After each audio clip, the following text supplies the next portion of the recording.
செம்ம சூடாக இருக்குங்க. ரொம்ப சூப்பராக இருக்குது, செம்ம டேஸ்ட்டாக இருக்குது. நான் செஞ்சதுக்காக சொல்லலை, நிஜமாகவே ரொம்ப டேஸ்ட்டாக இருக்குது.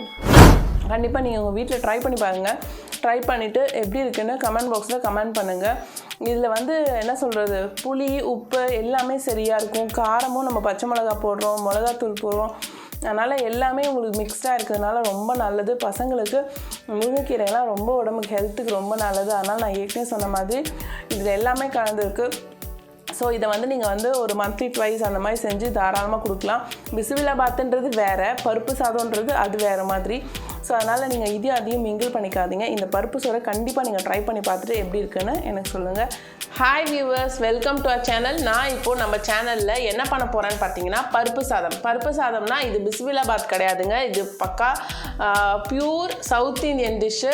சவுத் சைட்லலாம் பார்த்தீங்கன்னா திருநெல்வேலி சைடில் பருப்பு சாதம்னு சொல்லுவாங்க.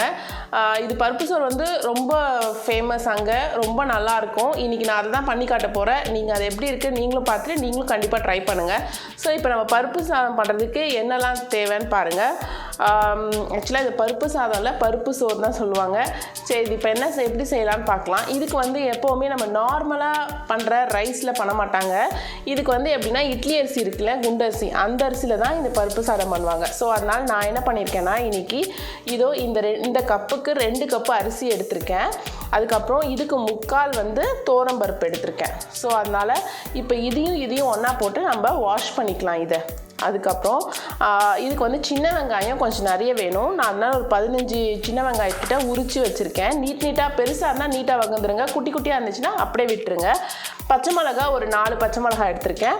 அதுக்கப்புறம் பெரிய வெங்காயம் வந்து தாளிக்கிறதுக்கு தான் நமக்கு பெரிய வெங்காயம் வேணும். ஸோ அதனால் பொடியை நறுக்கி வச்சுக்கோங்க. முருங்கைக்கீரை வேணும் இதுக்கு மெயினாக. பருப்பு சோறுக்கு வந்து முருங்கைக்கீரை போட்டால் டேஸ்ட்டாக இருக்குங்க. அதனால் நான் முருங்கைக்கீரையை பறித்து வச்சுருக்கேன், நல்லா உருவியும் வச்சுருக்கேன். ஸோ முருங்கீரை போடணும். தாளிச்சத்துக்கு தான் நம்ம காஞ்ச மிளகாய் போட போகிறோம். ஸோ அது ஒரு 2 எடுத்து வச்சுருக்கேன். இது கூட என்னென்னா 3 பூண்டு, கொஞ்சோண்டு ஜீரகம் எடுத்து வச்சுருக்கேன். இதை வந்து லைட்டாக அரைச்சிட்டு இதை வந்து நம்ம மிக்ஸ் பண்ண போகிறோம். ஸோ இதையும் நீங்கள் எடுத்து வச்சுக்கோங்க, பூண்டும் ஜீரகமும். அப்புறம் புளி வந்து ஒரு நெல்லிக்காய் சைஸ்க்கு புளி எடுத்து வச்சுருக்கேன். இதை நம்ம கரைக்கணும். அதுக்கப்புறம் வெறும் மிளகாத்தூள் வேணும், மஞ்சத்தூள் வேணும், பெருங்காயப்பொடி வேணும். தாளிக்கிறதுக்கு ஆஸ் யூஷுவல் கடுகு உளுத்தம் பருப்பு தேவை, சால்ட்டு நம்ம டேஸ்ட்டுக்கு சால்ட்டு, தேங்காய் பூ வந்து நம்ம இதில் தேங்காய் பூ போட்டுற போகிறோம். ஸோ இதெல்லாமே நம்ம 1 பாட் ரெசிபி மாதிரி இது எல்லாமே ஒரே சாதம் எல்லாத்தையும் ஒன்றா மிக்ஸ் பண்ண போகிறோம். லாஸ்ட்டில் நம்ம தாளிச்சுட போகிறோம். ஸோ அது எப்படி நம்ம காட்டுறோம் உங்களுக்கு. அதுக்கு முன்னாடி இதுக்கு எண்ணெய் எப்படி போடணும்னு பார்த்தீங்கன்னா நெய்யும் நல்லெண்ணெய்யும் தேங்காய் எண்ணெய் இந்த 3த்தையும் மிக்ஸ் பண்ணி நீங்கள் வந்து தாளிச்சிங்கன்னா நல்ல டேஸ்ட்டு நல்லாயிருக்கும், ஸ்மெல்லும் ஃப்ளேவரும் ரொம்ப நல்லாயிருக்கும். ஸோ அதனால் எப்போவுமே வந்து இந்த மாதிரி ஐட்டம்லாம் செய்யும்போது நீங்கள் தாளிக்கிறதுக்கு இந்த 3 எண்ணெயும் கொஞ்சம் மிக்ஸ் பண்ணிக்கிட்டிங்கன்னா ரொம்ப நல்லாயிருக்கும். ஸோ அதனால தான் நான் வந்து தேங்காய் எண்ணெய் எடுத்து வச்சுருக்கேன், நல்லெண்ணெய் எடுத்து வச்சுருக்கேன், அதுக்கப்புறம் கீயும் எடுத்து வச்சுருக்கேன். ஸோ இதை பாருங்கள், கீயும் எடுத்து வச்சுருக்கேன். ஸோ இது 3த்தையும் நம்ம ஒன்றா மிக்ஸ் பண்ணி ஊற்றிக்கலாம் இது பண்ணுற தாளிக்கிறதுக்கு. ஸோ இதுதாங்க இதோட ஐட்டம்ஸு. இதை வச்சு நம்ம இப்போ பருப்பு சோறு எப்படி பண்ண போகிறோம்னு பார்க்கலாம் வாங்க. ஓகே, இப்போ வந்து நான் வந்து உங்களுக்கு இப்போ இதையும் வந்து வாஷ் பண்ணிட்டேன். பருப்பும் சாதமும், அதாவது அரிசியும் பருப்பு 2த்தையும் நல்லா வாஷ் பண்ணிட்டேன். ஸோ வாஷ் பண்ணிவிட்டு இப்போ இதை வந்து நம்ம வேறு ஒரு பாத்திரத்தில் போட்டுக்கலாம். நான் சொன்னல ஆல்ரெடி 1 பாட் ரைஸ்ன்னு சொல்லிட்டு. ஸோ இந்த பாட்டில் வந்து நம்ம இப்போ எல்லாத்தையுமே நம்ம ஒன்றா மிக்ஸ் பண்ண போகிறோம்.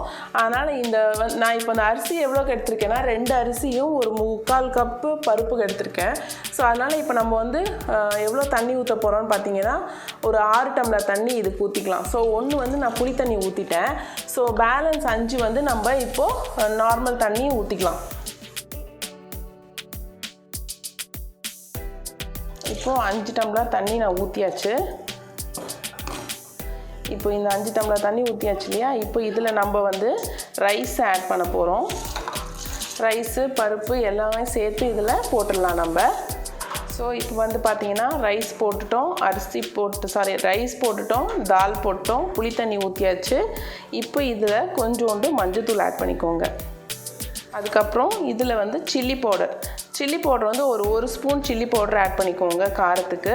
பச்சை மிளகாய் வந்து ஒரு 4 பச்சை மிளகாய் இதில் போட்டுடுறேன். இந்த ஜீரகமும் பூண்டையும் இடித்து வச்சுருக்கேன். ஸோ இதையும் நம்ம இதில் போட்டுடுறோம். நெக்ஸ்ட்டு சின்ன வெங்காயம், இப்போ பெருங்காய பொடி. ஸோ பெருங்காய பொடியும் கொஞ்சம் இதில் ஆட் பண்ணிக்கலாம். சால்ட் ஆட் பண்ண போகிறோம், தேங்காய் பூவும் ஆட் பண்ணிக்கலாம். ஸோ கருவேப்பிலையும் கொஞ்சம் போட்டுடுறேன் இதில். முருங்கை இலை. ஸோ இப்போ இது எல்லாத்தையுமே நல்லா மிக்ஸ் பண்ணிடலாம். மிக்ஸ் பண்ணிட்டு இதை நம்ம அப்படியே குக்கருக்குள்ளே மூடி வச்சிட போகிறோம். அப்புறம் தான் நம்ம தாளிக்க போகிறோம். குக்கரில் வந்து இந்த பாத்திரத்தை நம்ம வந்து ஒரு மூடி போட்டு மூடி இது உள்ளே வச்சிடலாம். இது வந்து ஒரு 4 விசில் சாதம் வேகிற மாதிரி நல்லா விசில் வேகட்டும். நல்லா அரிசி நல்லா வெந்ததுக்கப்புறமா ஒரு 4 விசில் விட்டு ஆஃப் பண்ணிடலாம். ஸோ இப்போ வந்து இதில் நம்ம தாளித்து விட்டுடலாம். நல்லா சாதம் வெந்துருச்சு. இப்போது இதில் வந்து கொஞ்சம் நல்லெண்ணெய், இப்போ இதில் கொஞ்சம் குக்கிங் எண்ணெய் ஊற்றிக்கோங்க ஃபஸ்ட்டு. இப்போது எண்ணெய் சூடாகிடுச்சு. இதில் கொஞ்சம் கடுகு போட்டுக்கலாம், கொஞ்சோண்டு உளுத்தம்பருப்பு போட்டுக்கலாம், காஞ்ச மிளகாவும் நல்லா இதுவாகிட்டு வெங்காயத்தை இதில் போட்டுடலாம். கொஞ்சம் தேங்காய் எண்ணெய் ஊற்றிக்கோங்க. ஏன்னா தேங்காய் எண்ணெய் ஊற்றினா தான் இது கொஞ்சம் நல்லாயிருக்கும் சாதம். ஸோ தேங்காய் எண்ணெய் கொஞ்சம் ஆட் பண்ணிக்கோங்க. போட்டு நல்லா தாளித்து இந்த சாதத்தில் இதை கொட்டி நல்லா விரவிட போகிறோம். இங்கே பாருங்கள், இப்போது நல்லா ஒரு மாதிரி இதுவாகிடுச்சு. ஸோ இந்த ஸ்டேஜில் நம்ம இதை அப்படியே இந்த சாதத்தில் கொட்டி விட்டுடலாம்.